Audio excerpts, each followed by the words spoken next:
Bahay ng prinsesa ito, wala kang magagawa kung papalayasin kita.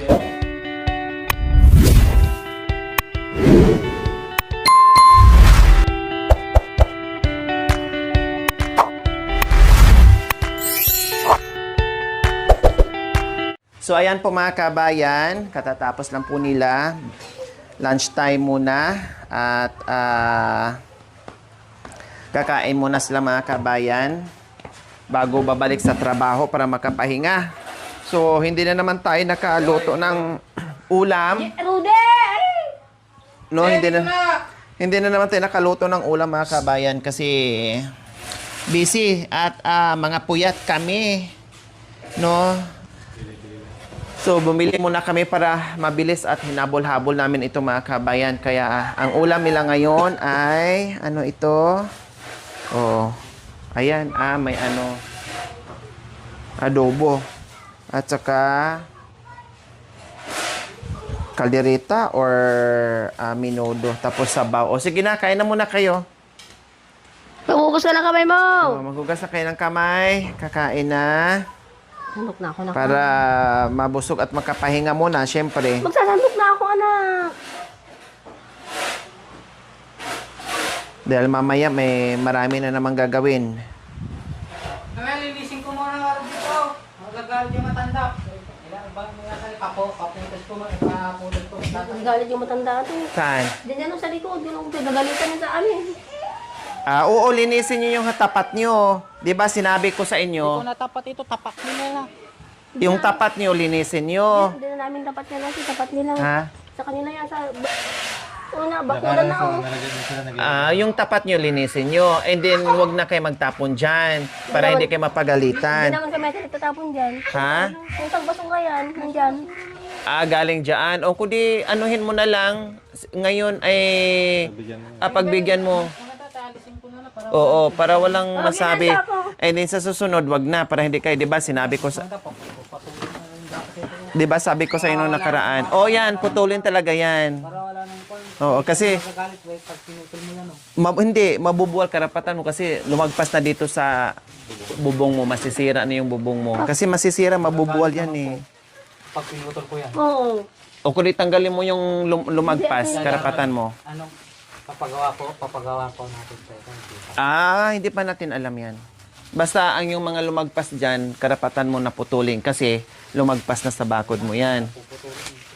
Oo. Tapos yung mga yaan, sige, anuhin mo sa ngayon at wag na kayo magtapon sige, dyan. wala, dapat lang ka. Pag anuhan mo, alisin mo para walang masabi. Sige. Pagkakastan na ang Oo. Alisin mo para walang maraming Ano ano kita kayo taytan, na hindi kayo ipahakot na lang ni ano yan. Yan, para walang masabi Matuguyo ka.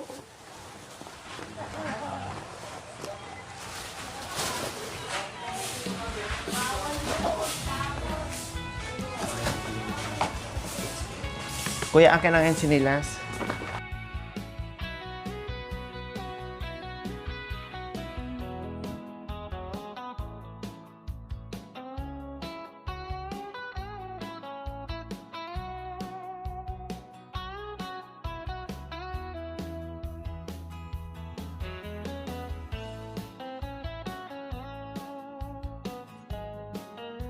Linisin mo na lang yan ngayon.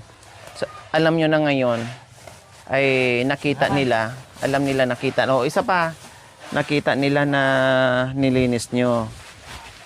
Para walang masabi na hindi kayo magkaroon ng kalaban na kapitbahay. Ano mo yung matandang yan?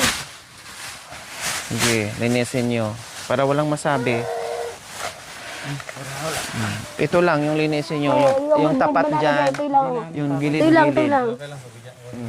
Ate, sa susunod ay wala na. Wala nang Ano, masabi. di ba na dyan? Ito lang ah.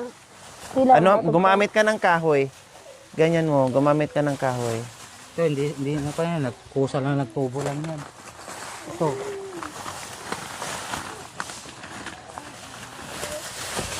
Sino bang may-ari? Ayun o, nakakulay blot eh. Lula! Ay, pwede ba makausap? Mm. Ito, paano to? Ito, anak niya yan? Hindi ate. Ito mga lumagpas ay pwede nyo nang putulin. O, kasi lagpas yan sa bubong. Ayan o, yung mga sanga na yan. Pero kung ibubong to, tama rin ang buong Oo. Hindi na. Ay, oo. tama. Sabihin mo ha, magpaalam ka dyan, sabihin mo putulin to. Huwag ka magalit. Oo. Lola, Kaya putol. magagalit yan ate pag nagsabi kami. Ha? Magagalit yan pag kami nagsabi. Hindi, sabihin mo nandyan yung mga anak niya? Yung anak sana kasi matanda na yun eh. Galit yan. Nandyan yung mga anak. Ang anak sana niya. Ha? Hindi yun. Bahay pa. Oh, sabihin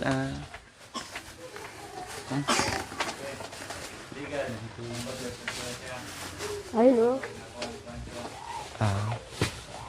Nagtubo lang naman ito eh. Hindi Okay. naman ano. Hindi naman tinanim. Ay, ano bang kahoy na to? Ay, apo, hindi pala yan, kahoy pala yan na... Kahoy. Pwedeng putulin yan. Nagtubo lang naman yan. Oo. Akala ko kahoy na Pwedeng putulin yan. Kung mo nilinisin itan, sa mga kutatan, di ba ang yaran?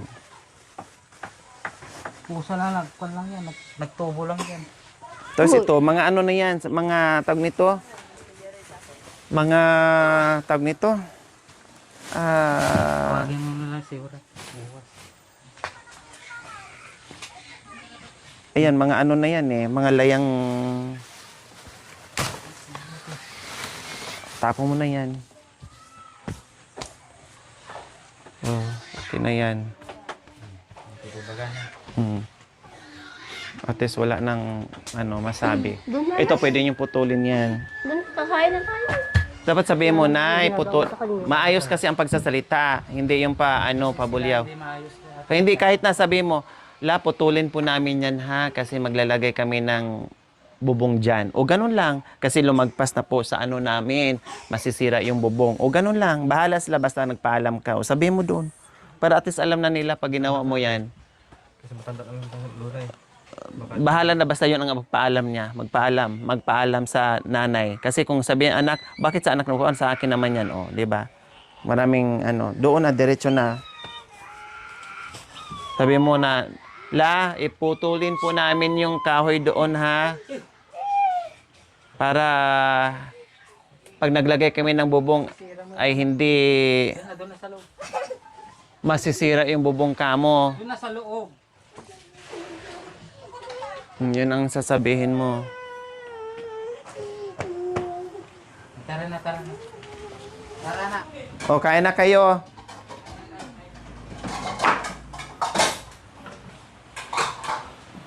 Kain na. Para makapahinga. Bibili ako na dito, bebe.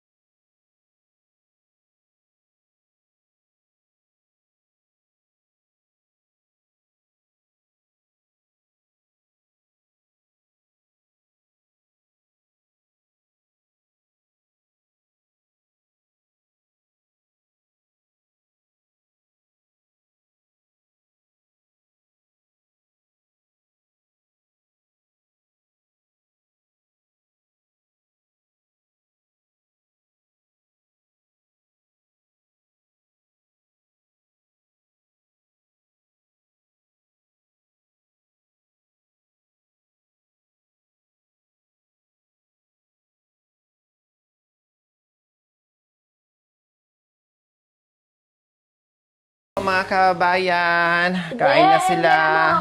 Hindi mo na kami nagluto kasi alam nyo naman po mga kabayan na busy si Jerome, busy din si Ate Princess dahil Ito na. Kain na. naghahabol sa sa tawag nito, naghahabol kami sa oras mga kabayan. Kaya sabi ko, sige, kakain kasi ng maraming oras kapag nagluto mga kabayan. Kaya sabi ko, bili mo na para hindi mapagod si Jerome ng bongga, pati si Ate Princess kasi naglilinis si Princess, nag-aalaga pa sa bata, nagpapaligo pa, tapos naglalaba din sa mga basahan at sinusunod yung mga kalat kasi ang kalat namin ngayon, super kalat namin. Kaya ako rin nakailang beses ako nagwalis sa ilang oras mga kabayan. Diyos ko, hindi lang siguro 10 beses dahil sinusunod ko yung mga alikabok kasi nga busy dito sa ginagawa. no, pupunta dito yung alikabok kasi ang hangin pa ganyan. No, bihira lang yung galing hangin doon sa likuran, talagang papunta dito yung hangin madalas mga kabayan. Kaya laging grabe. Pagdating ko kanina, no, ang daming buhangin, alikabok, lahat na, pati lamisa, lahat na. Kasi busy din si Ate Princess sa paglalaban ng basahan kasi ang basahan maya-maya din dumi dahil akyat baba, no? Kumukuha ng tubig doon sa CR. Kaya busy din siya sa paglalaba. Kaya nung dumating ako, tinulungan ko na mga kabayan, bawas ng mga dumi. Kaya sabi ko, sige, wag mo natin magluto. Kaya kahapon bumili ako ng lechon manok. No? So ngayon, para maiba naman, o ibang ulam naman po mga kabayan, tipid naman sila sa ulam, no? And then may sabaw. And sabi ko, kain muna, no? Kain muna sila para magpahinga. So ayan po, kumain na po sa mga kabayan. Kasi mamaya-maya, darating na naman ang karpintero dahil meron kaming pag-uusapan.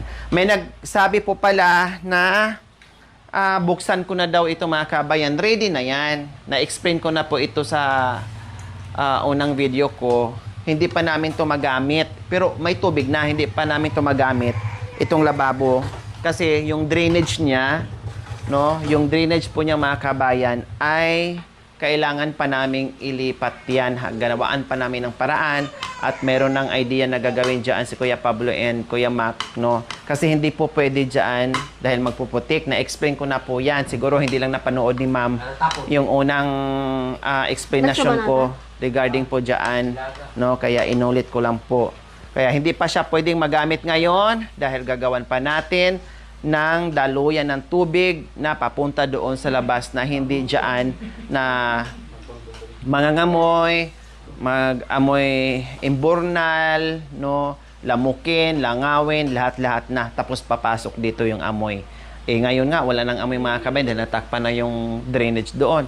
Tapos kung gamitin natin yan, dyan ang bagsak, dyan na naman. Hindi kasi tayo pwedeng mag-over the backwood ng tubig natin na doon tayo magpadaloy ng tubig na galing dito sa lababo. Siyempre magagalik, magre-react yung nasa likuran. Kaya dito lang po talaga papunta doon sa drainage po sa harapan. Kasi may clean out na yung harapan mga kabayan.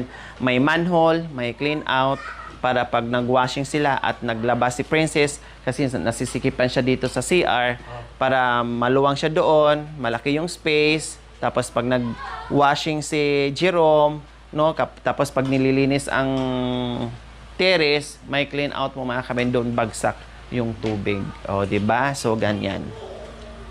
Kaya kain mo na sila ngayon at para makapahinga.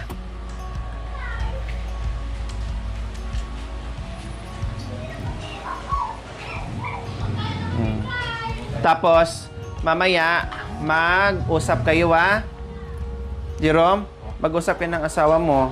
Mukhang tagilid ka dito, kaya kailangan mahalin mo ng bongga yan. Huwag mong pagalitan, huwag mong awayin, araw-gabi lambingin mo. Kasi delikado, may binitawang salita yung kanina. Baka ikaw ay madimulis dito sa bahay ni Kuya, o ni Ate pala, kasi siya pala nagmamay-ari. Bahay ng prinsesa. Bahay daw ng prinsesa. Bahay ng prinsesa ito, wala kang magagawa kung papalayas na kita. Oo. May diyan yan. Pero may bahay ka naman sa Sampahan, di aircon, no? Saan? Magaling pa magupit, no? Maganda ba yung nagupit sa'yo? Ay, oo, Di aircon pa ang bahay. Doon ka na, Rod. Buhatin mo na. Magaling pa magupit sa ulo sa taas, ulo sa baba, magaling magupit. Patay. Oo. Patay ka ngayon, kaya wag mong maliitin yan. Alam mo ba, nung pag-upit yan, naghanap pa ng pamasahe, ano? Masahe? Ba ba magpamasahe? Kapal na mukha mo. Pagupit ka, pamasahe ka pa. Palayasin mo, tapos ngayon nagsisilos ka. Masyado Mamaya, ka. iba yung masahe. Oo. Sabi mo, anong pakialam mo? Pinapalayas mo na nga ako. Oo. Kunin ko rin mga anak ko. Hati kayo. Wala kang magagawa. Akin yung dalawa, wala sa'yo dyan. Gawa na lang kayo ni Mamang. Dahil akong naglabasan. Sabi mo, ikaw naglabas, ako naman nagsundot. Talaga may kakampi talaga.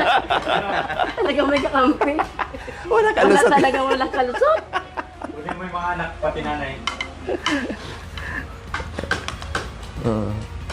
May ilabas ka ba kung walang sinundot? O sabihin mo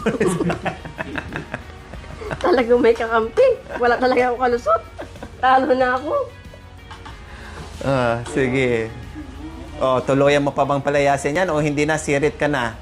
Hindi na. Oh. Teka lang, anak ko. Nagbago bigla. Nagutom ako. Gutom lang pala yun. Nagutom ka sa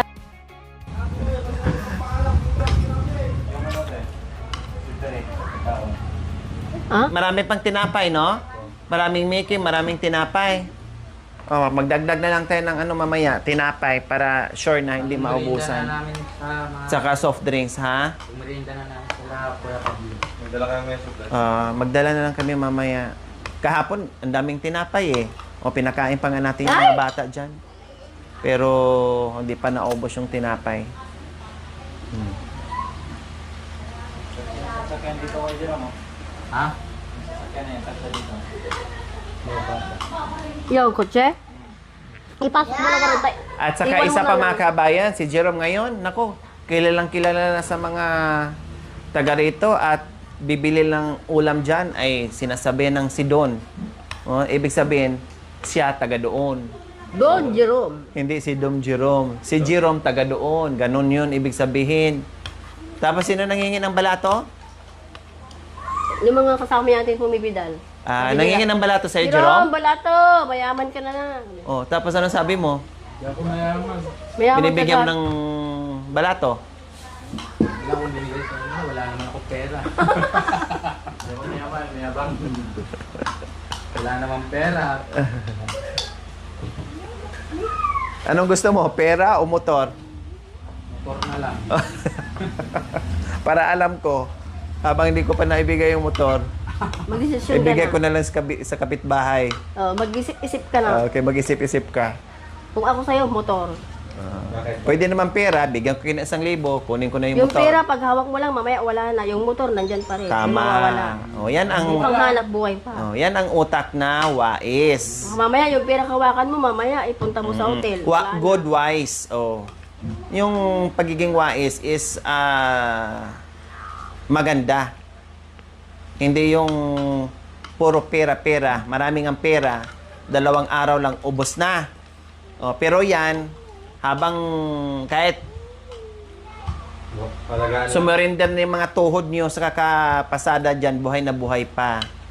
Sa bang? Hanggang sa pagtanda nyo. Yung sabot mo. Ang pera, kitain nyo naman sa pamamasada. Pero ang pera, kapag naubos, hindi ka makakabili. Ayan po mga kabayan, ito pala, no? Ganito pala siya kaluwag at maaliwalas po tingnan mga kabayan na napalitadahan na natin to magkabilaan. Plus, naulit na po natin itong bubong. Tingnan niyo po mga kabayan, super taas. Hindi ko na abot. Samantala, dati, matangkad pa ako mga kabayan sa sa gate. Pero ngayon, yung bubong hanggang, ayan kita nyo po, super taas na po yan. So ngayon mga kabayan, ay yun na naman ang aming problemahin ngayon kasi naka-finish na. Ayan, okay na po yan, palitada na, nakabubong na, at sinagad na. Kaya Jess ang in-order ni Kuya Mac and Kuya Pablo. Kasi ayan po, yun ang purpose para kahit umulan ng bongga, no, ay hindi sila papasukin, walang anggi. Hindi katulad nung tinanggal na kunti lang yung agwat mga kabayan, ganyan lang. Siyempre pag umulan, nakabuka pa. 'Di ba? Nakabuka pa po mga kabayan. Pag umulan ng bongga, ang hangin papunta pa naman dito. Siyempre papasok yung talsik o yung anggi mga kabayan. So, pupunta dito yung tubig kaya nagpuputik yung wall nila mga kabayan. So ngayon, nakadikit na rin yan mismo doon na walang awang na kahit kunti wala. Naka-fix po yan. Nakalapat po yan ng bongga doon sa main yero ng kanilang bahay mga kabayan na dinugtong natin. So nakaano po yan, naka-fix, no, at naka-screw po yung mga kabayan kasi bakal yan. So ngayon, ito, dinugtong natin, no, matitibay na po yung mga kabayan. Bukod doon sa pako, no, ay mayroon pang alambre para guide lang, support, no, lalo nilang pinatibay. Plus itong natin, itong poste, super tibay. Ayan 'di ba? Meron silang binutas dyan, binuka nila mga kabayan. At yan oh, ayan oh. Oh, di ba? Saan ka yan? Ang kapal ng bakal. No, ang kapal-kapal niyan mga kabayan. Tapos phoenix nila at doble-doble yung kahoy nila doble-doble yung kahoy nila na nilagay mga kabayan. Baka magtaka kayo, ulitin ko po, may dugtong yan. Ay, no. Nandoon lang pala yung dugtong kasi nabitin. Kumbaga ito, dinoble lang para tumibay. So may kapirasong dugtong dito kasi wala kaming mahanap na 14 ang haba, no? Kapiraso lang naman at dinoble naman po 'yan. So super linis yung gawa nila, no? Mabilis, malinis, no? Talagang pagtrabaho is trabaho mga kabayan. Ito yung nakikita ko na talagang hindi ka mai-stress, no? Hindi ka mai-stress. Wala akong stress ngayon sa karpintero kahit konti, wala mga kabayan, no? Bagkus natutuwa pa ako. Kaya sabi ko, Diyos ko, sana lahat ng magiging project natin, kung may awang Panginoong Diyos, sila, kung available sila mga kabayan, sila ang kukunin ko. Kasi hindi mo na kailangan i-guide, hindi mo na kailangan ituro. Alam na nila, very expert po mga kabayan. Alam na nila yung mga bagay-bagay, no? Alam na nila mga kabayan. Less pagod, less trabaho kapag yung ang kinuha mo ng mga karpintero mga kabayan ay magaling na, no? So next time, no, tapusin ko lang po yung gate, no, bago ako maglagay ng kulay, no, para pantay, no, bago ako maglagay ng pintura dito, ay tapusin ko muna yung gate para hindi madumihan. Siyempre magbuting-ting pa sila diyan sa gate mga kabayan, no? Tapos lagyan ko na ng pintura, madudumihan din. So ngayon, tapusin ko muna and then padaanan ko to ng isang coating po mga kabayan, no? Padaanan ko lang to kasi syempre din maiwasan may alikabok kasi nga wala sa plano. Kasi kung naplano una, kung ito na plano na gawan natin yung terrace, hindi muna namin to applyan ng pintura, syempre.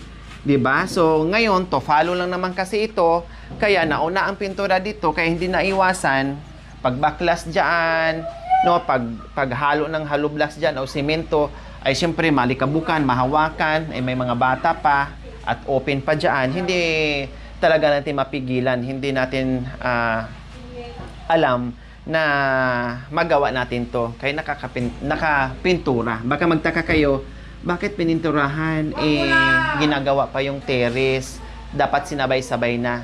So yes po, pinturahan po namin kasi hindi po namin akalain na magawa po itong terrace dahil may mga humahabol, may mga nag-follow up na mabubuting puso na sa kagustuhan nila ay magawa lahat. O di ba po mga kabayan, ang sabi ng ating sponsor ay simpleng ano lang, pero ang ginawa natin mga kabayan ay binunggahan natin, no? Binunggahan natin mga kabayan yung simpleng request ng ating mga sponsors ay binunggahan natin ngayon. Kaya ganito yung outcome sa ating terrace mga kabayan. Kaya ito, saka na lang yan, palitadahan yan kapag okay na. Dahil katulad nito ay pinatuyo pa mga kabayan kasi plano na naman namin ang gate dito. May kapiraso dito. Ito yung tinayuan ng bakod nila. So, tutuyuin muna namin to.